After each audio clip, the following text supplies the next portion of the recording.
understand, and we have to go back to our history. We have to go back and trace our history from whence we came to understand why we behave and act like we do today. And it's not something that you get from being educated in education. Now, education is very good. You need education to qualify yourself in this society. But what we try to relay to the ladies is information that they're not getting through education, that they're not getting through socialization, to especially African American women, to make us aware why we do some of the things we do. And we have wondered many, many times why we do with no explanation. Yeah. Why do I behave like this? Yeah, why do I act like this? Why do I want to be in charge all the time? But it's a reason. May I qualify this? She's saying education, and what we've talked about is that there's what we call traditional education, and then there's specific motherhood education. Oh, too. And that's what's missing. The learning process on becoming a mother is missing. That's not in the curriculum in the public schools and things of that nature. But don't you think it's missing because the mothers that are being mothers now haven't been shown that themselves either? Absolutely. Absolutely. And that's exactly what wasn't that what you were saying, Vandella, that it goes back in history of kind of, and see, I'm finna open another can of worms, but the Willie Lynch syndrome of how it made the female the alpha, and the male kind of like put him real low. He was an infant, which would always be dependent on someone else.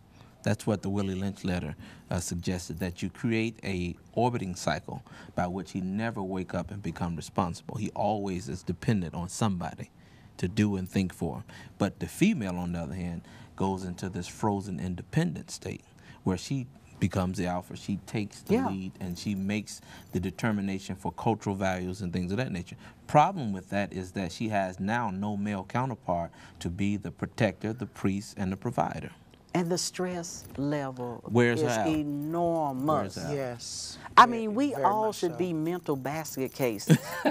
I mean, no offense to you, but what has been put on the woman's shoulders is so unfair. Absolutely. I mean, even though we are not weak beings, by the contrary, but still some things that have been put on us, man, it shouldn't have been there. And I say all the time that women have, particularly African American women, they've proven themselves to be worthy of honor, as spelled out in Proverbs 31:10, a virtuous woman.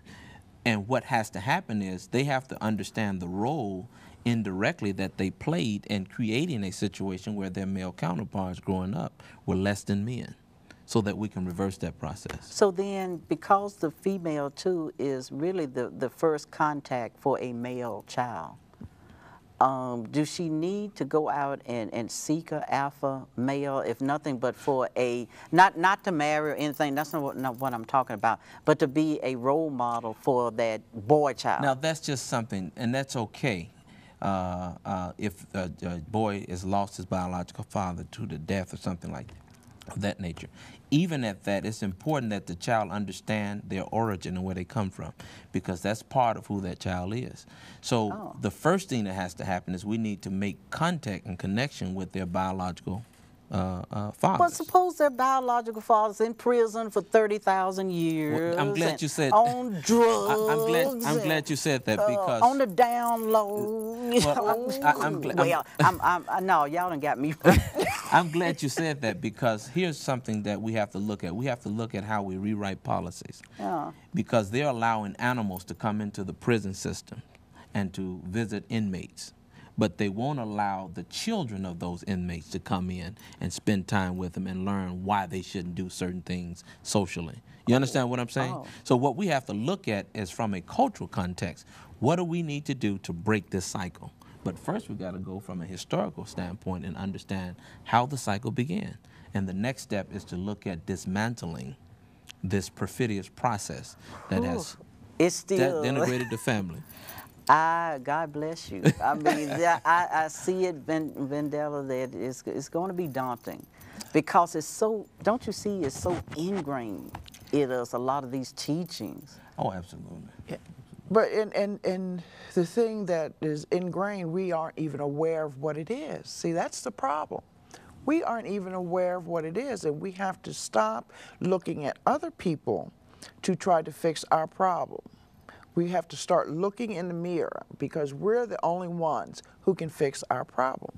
But we have to have information that to make us aware of why we behave the way we behave. Yes, we can. Yes, we can. Okay, so getting back to yes, we can, that is one of your missions then. That's my mission in life these days. Because is like to get information, positive information out, because I refuse to believe that God has put us here and we need someone else to take care of us. No, wait a minute. Okay. Hold on. I refuse to accept that. I refuse to accept that. Wait. You open up a can of worms, and then you're going to have to expound on that. I mean, we got some women ready to marry. You know, they want that man to take care of them. Is that what you're saying? What are you saying? Well, no. I'm not saying that. I'm saying we need our men to take care of us. We need our men to be protectors and providers, but we don't need someone else to tell us how to live our lives, how to have families. Only we, the husband and the wife, should have that responsibility. And quite often when we look at policies, social policies,